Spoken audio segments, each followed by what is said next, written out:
नमस्कार दोस्तों, आप इस वक्त सुन रहे हैं स्वामी कश्यप को और मैं खड़ी हूँ मुंबई के सबसे बड़े और सबसे high profile hospital life care के बाहर। यहाँ का माहौल बेहद तनावपूर्ण है। पुलिस, सिक्योरिटी और मीडिया हर तरफ मौजूद है क्योंकि कुछ ही देर पहले देश के सबसे बड़े रईस, ताकतवर बिजनेसमैन आकाश बजाज के दादा, पूर्व मुख्यमंत्री श्री वसुंधरा बजाज पर जानलेवा हमला हुआ है। सूत्रों के मुताबिक वसुंधरा बजाज को एक नहीं पूरे 6 गोलियां मारी गई है और उनकी जान बचाने की जिम्मेदारी मिली है डॉक्टर एक्स को। जी हाँ, डॉक्टर एक्स एक ऐसा नाम जो ना कि किसी डॉक्यूमेंट में, ना ही किसी रजिस्ट्रेशन में है, ना कोई जानता है, ना कोई पहचानता है वो औरत है या मर्द, लेकिन सर्जरी की दुनिया में उसे भगवान का साया मानते हैं। कहा जाता है कि आज तक डॉक्टर एक्स का चेहरा किसी ने नहीं देखा, पर अब किसी की सांसें जब बचाने की बारी आती है तो डॉक्टर एक्स साया बनकर ऑपरेशन थिएटर में दाखिल होता है।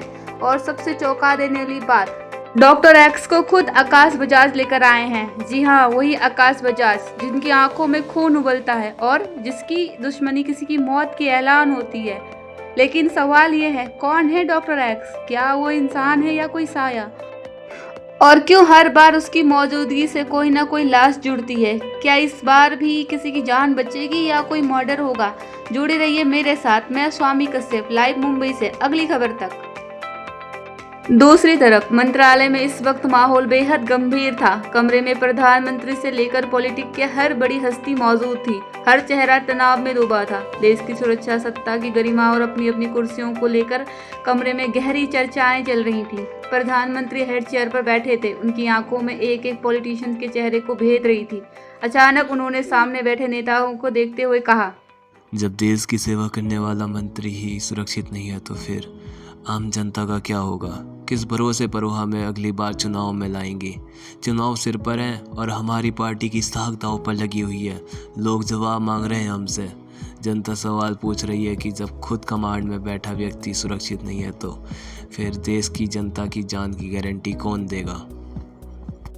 जल्द से जल्द उस शूटर का पता लगाया जाए। वो सीरियल किलर अब सीधा पॉलिटिशियन को निशाना बना रहा है। देश में अब तक के 6 बड़े राज्यों के मुख्यमंत्री का मर्डर हो चुका है और ये 7वां बार। अगर इस बार भी कुछ न कर पाए हम तो अगली बार चुनाव तो छोड़िए, हमें शायद देश से भी निकाला मिल जाए। इसलिए अब हाई सिक्योरिटी अलर्ट जारी करो। जितने भी ताकतें हों, जितने भी लोग लगे, जितने भी संसाधन हो, सब झोंक दो। किसी भी कीमत पर उसे ढूंढो। प्रधानमंत्री की आवाज में अब आदेश नहीं, चेतावनी थी। प्रधानमंत्री की बात सुनकर बगल में ही बैठा एक सांसद बोल उठा, मंत्री जी, मुझे तो एक बात समझ नहीं आ रही है। जब आकाश बजाज जैसे आदमी के दादा पर अटैक हो सकता है तो हम क्या कर सकते हैं? आखिर वो आदमी है कौन? आप सब जानते हैं। अंडरवर्ल्ड का ताज उसके सिर पर है और वो दुनिया के रिचेस्ट पर्सन में से उसका नाम दूसरे नंबर पर आता है।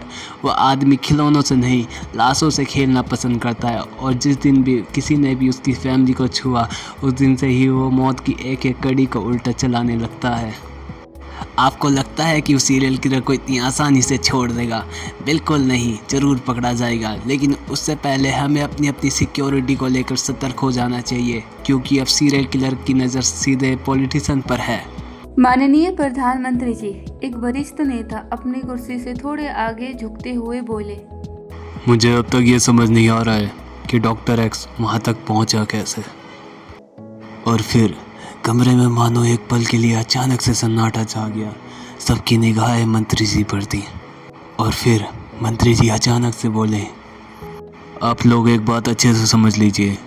डॉक्टर एक्स को न किसी का लालच है, न पैसों की भूख, न पावर की चाह। वो एक ऐसा नाम है जिसे मेडिकल की दुनिया में भगवान की तरह पूजा जाता है। अब तक दुनिया में ऐसी कोई सर्जरी नहीं हुई होगी जहां उन्होंने अपना हाथ लगाया हो और वो फेल हुई हो। जहां वो पहुंच जाए वहां मौत भी रुक जाए। इसलिए मुझे भरोसा है कि पूर्व प्रधानमंत्री बच जाएंगे। लेकिन सवाल ये नहीं कि वो उन्हें बचा पाएंगे या नहीं। सवाल यह है कि आकाश बजाज ने उसे बुलाया कैसे? क्योंकि डॉक्टर एक्स किसी की बात नहीं सुनता। ना वो आता है, ना वो बुलाया जाता है। वो बस प्रकट हो जाता है एक सफ़ेद कोट में, जैसे कोई फरिश्ता। उसकी आंखों को कोई नहीं देख पाया, उसकी आवाज़ किसी ने नहीं सुनी। वो बस आता है, सर्जरी करता है और गायब हो जाता है। और फिर कमरे में अचानक से ठंडी हवाएं चलती हैं और फिर दोबारा उस मंत्री की आवाज़ गूंजती है और वो बोलता है, रही बात सुरक्षा की तो उससे पहले आप जनता को जवाब दीजिए, वरना पार्टी से पहले भरोसा खत्म हो जाएगा। अब उनका चेहरा सख्त हो गया था। उन्होंने सीधे प्रधानमंत्री की ओर देखा। कहीं ये हमारे विपक्ष की कोई चाल तो नहीं? क्या ये सिर्फ एक सीरियल किलर की सनक है या एक राजनीतिक साजिश? क्योंकि जिन 6 मुख्यमंत्री की मौत हुई है वो सब हमारी ही दल पार्टी से थे। क्या अब भी आप इसे इत्तेफाक मानोगे?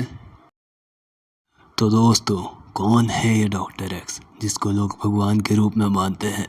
क्या राज है इतनी सारी मौतों का? आइए देखते हैं अगले एपिसोड में।